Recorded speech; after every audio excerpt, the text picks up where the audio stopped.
नमस्कार किसान भाइयों, फार्मर सपोर्ट चैनल में आपका स्वागत है। आज जानेंगे ऐसी सब्जियों के नाम जिनको आप मार्च में लगाकर अच्छा मुनाफा कमा सकते हैं। यदि आप भी मार्च में सब्जियों की खेती करना चाहते हैं तो इसमें सबसे बड़ी समस्या यह होती है कि किन सब्जियों का चयन करें कि जिससे ज़्यादा से ज़्यादा मुनाफा कमाया जा सके। देखिए, सब्जियों की खेती करके ही किसान भाई अपने जीवन स्तर को सुधार सकते हैं। सब्जियों से तभी आप अच्छा मुनाफा कमा सकते हैं जब आप कुछ अलग करने का प्रयास करते हैं, समय का हेर फेर करके सीजन से हट के फसलों का चयन करते हैं। क्योंकि खेती तो सभी किसान भाई करते हैं और मार्केट में सभी का प्रोडक्शन एक साथ आता है, जिससे मार्केट मूल्य सही नहीं मिलता है और आप जो मेहनत करते हैं, जो लागत लगाते हैं, उसके अनुसार आपको लाभ नहीं मिलता है। तो आप सीजन से हट के फसलों का चयन करें। इसमें चैलेंजेस ज़्यादा आते हैं, ज़्यादा समस्याएं रहती हैं, लेकिन यदि आप एक अच्छा मैनेजमेंट के साथ में फसलों की देख रेख करते हैं तो आप इनका उत्पादन ले सकते हैं। नई नई वैज्ञानिक तकनीकियों का इस्तेमाल करके उत्पादन पूरे सीजन आप ले सकते हैं और अच्छा मुनाफा कमाया जा सकते हैं। ऐसी नई नई फसलों की किस्में वैज्ञानिकों के द्वारा विकसित की गई हैं जिनको आप पूरे सीजन खेती कर सकते हैं और अच्छा मुनाफा कमा सकते हैं। अब जानते हैं सब्जियों के नाम। सबसे पहली फसल जो है, इसमें आप फूल गोभी की खेती का चयन कर सकते हैं। फूल गोभी का अगर आप मार्च में रोपाई करते हैं तो जो हमारा उत्पादन निकलेगा वो अप्रैल एंड में या फिर मई में आता है, जहाँ पे इसकी मार्केट वैल्यू बहुत ज़्यादा रहती है। 70 से 100 रुपये पर केजी के हिसाब से मार्केट में आपको इसके रेट मिल जाते हैं। जो दूसरी फसल है, इसमें आप पत्ता गोभी का सिलेक्शन कर सकते हैं। कम लागत में आप इसका भी अच्छा उत्पादन ले सकते हैं। बाज़ार वैल्यू इसकी भी गर्मियों में बहुत ज़्यादा होती है। फिर जो अगली फसल है, इसमें आप ब्रोकोली की खेती कर सकते हैं। यह एक विदेशी फसल है, इससे भी आप अच्छा मुनाफा कमा सकते हैं। इसकी भी मार्केट वैल्यू हमेशा ज़्यादा ही रहती है। फिर जो हमारी दूसरी फसल है, इसमें आप हरी धनिया की खेती कर सकते हैं।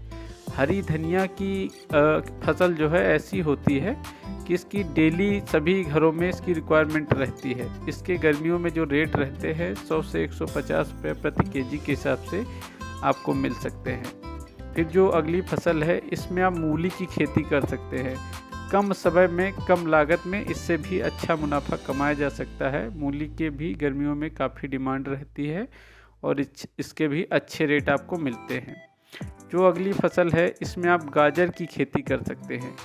गाजर की जो फसल होती है, इसका सलाद के रूप में काफ़ी इस्तेमाल किया जाता है। मार्केट में इसकी हमेशा डिमांड रहती है। इसमें बीटा कैरोटीन पाया जाता है जो विटामिन ई की मात्रा को पूरा करता है, इसलिए इसकी मार्केट में हमेशा डिमांड रहती है। जो अगली फसल है, इसमें आप चुकंदर की खेती कर सकते हैं।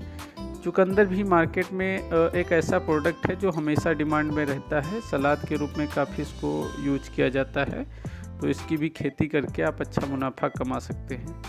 इसके अलावा आप शिमला मिर्च की खेती कर सकते हैं। शिमला मिर्च की खेती में आपको थोड़ा ज़्यादा देख रेख की आवश्यकता पड़ती है। इसमें लागत भी आपको लगाना पड़ता है, लेकिन इससे भी आप अच्छा मुनाफा कमा सकते हैं। गर्मियों में काफ़ी अच्छे इसके रेट रहते हैं। अगर अच्छी देख रेख आप इसकी करते हैं तो ये लगभग में बरसात तक की आप इससे उत्पादन ले सकते हैं। फिर जो हमारी अगली फसल है, इसमें आप पालक की खेती कर सकते हैं। बहुत ही कम समय में और कम लागत में आप इससे अच्छा उत्पादन ले सकते हैं। पालक एक ऐसी फसल है जो गर्मियों में हरी सब्जी के रूप में काफ़ी मार्केट में डिमांड में रहती है और अच्छे रेट भी आपको मिलते हैं। इसके अलावा आप शलजम की खेती कर सकते हैं। शलजम भी एक ऐसी फसल है जो पूरे सीजन डिमांड मेरे मार्केट में रहती है और अच्छे आपको रेट मिलते हैं, तो आप इसकी भी खेती करके अच्छा मुनाफा कमा सकते हैं। फिर जो हमारी अगली फसल है, इसमें आप भिंडी की खेती कर सकते हैं। भिंडी की भी गर्मियों में काफ़ी डिमांड रहती है और अच्छे भिंडी के भी रेट रहते हैं। और इसकी एक और किस्म होती है जो लाल कलर में होती है, रेड भिंडी होती है।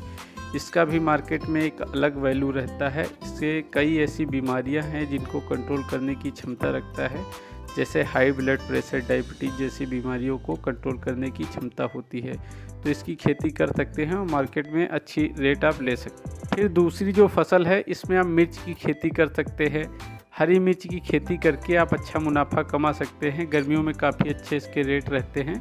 मार्च में आप इसकी रोपाई करते हैं, अगर अच्छी देख रेख आप करते हैं तो ये बरसात तक की आपको मुनाफा देती रहती है। अच्छा उत्पादन आप इससे लेके अच्छा पैसा कमा सकते हैं। फिर जो हमारी अगली फसल है, इसमें आप टमाटर की खेती कर सकते हैं। इसमें थोड़ा देख रेख करने की ज़्यादा आवश्यकता पड़ती है, लेकिन इससे भी अच्छा उत्पादन लिया जा सकता है और अच्छा मुनाफा कमाया जा सकता है। फिर जो अगली हमारी फसल है, इसमें आप बैंगन की खेती कर सकते हैं। बैंगन एक ऐसी फसल है जो कम लागत में अच्छा उत्पादन देती है, जिसके भी मार्केट में काफ़ी अच्छे रेट देखने को मिलते हैं। इसको भी अगर आप मार्च के महीने में रोपाई करते हैं तो आप बरसात तक की इससे भी उत्पादन ले सकते हैं। इसकी कई अन्य किस्में होती हैं, जैसे सफ़ेद बैंगन होता है, हरा बैंगन होता है। इसके भी मार्केट में अलग अलग रेट रहते हैं, तो आप इनकी खेती करके अच्छा मुनाफा कमा सकते हैं। फिर जो हमारी अगली फसल है, इसमें चौलाई की खेती आप कर सकते हैं। चौलाई की जो फसल है, हरी सब्जियों के रूप में काफ़ी पसंद किया जाता है। चौलाई में भरपूर मात्रा में प्रोटीन, विटामिन सी पाया जाता है, जो इम्यून सिस्टम को मजबूत करता है। तो हरी सब्जियों के रूप में ये भी डिमांड में रहती है, अच्छा लाभ ले सकते हैं आप इससे। फिर जो अगली फसल है, इसमें आप कद्दू की खेती कर सकते हैं। गर्मियों में कद्दू की भी काफ़ी डिमांड मार्केट में रहती है, कम लागत में आप अच्छा मुनाफा कमा सकते हैं। इसके अलावा आप लौकी की खेती कर सकते हैं, तोरई की खेती कर सकते हैं। जो भी बेल वाली सब्जियां होती हैं, इनको आप मार्च महीने में रोपाई कर सकते हैं, बुआई कर सकते हैं और अच्छा मुनाफा कमा सकते हैं। लेकिन ध्यान देने योग्य ये बात है कि जो बेल वाली सब्जियां होती हैं, इनको यदि आप जाल बना के उस पर इनको खेती करते हैं तो वहाँ पे इसकी क्वालिटी बहुत अच्छी आती है, जिससे मार्केट में अच्छे रेट देखने को मिलते हैं और वहाँ पे उत्पादन भी इसका ज़्यादा आपको मिलता है। वही जब आप ज़मीन पे इनको करते हैं तो इनकी क्वालिटी इतनी बेहतर नहीं आती है, जिससे मार्केट वैल्यू कम हो जाती है। तो आप यही प्रयास करें कि जो भी बेल वाली सब्जियां हैं उसको जाल के ऊपर ही आप तैयार करें। ऐसी ही जानकारी के लिए हमारे चैनल को लाइक करें, सब्सक्राइब करें और शेयर करें। धन्यवाद।